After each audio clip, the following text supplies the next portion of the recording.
Ahora vamos con nuestro músculo, que es el más grande que tenemos, que es nuestro macetero, que se contractura también a la hora que dormimos y apretamos nuestros dientitos. Y vamos a abrir un poquito nuestra boquita. Vamos desde nuestra cejita hasta las orejitas en esta parte de aquí. Vamos a abrir un poquito la boca y hacemos esto. Ajá. Damos un masaje. Después ponemos nuestro dedo pulgar en esta parte de aquí y con nuestro dedo índice abrimos un poquito la boca y bajamos. Eso es.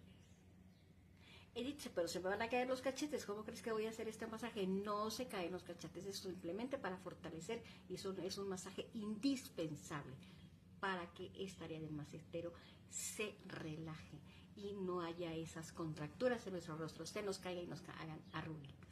Entonces vamos con nuestro lifting para evitar que sientan que esos cachetitos se caen, pero no se caen.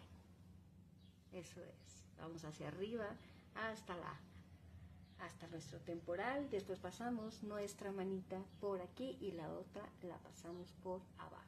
10 segunditos y 3 veces más. Háganlo, por favor.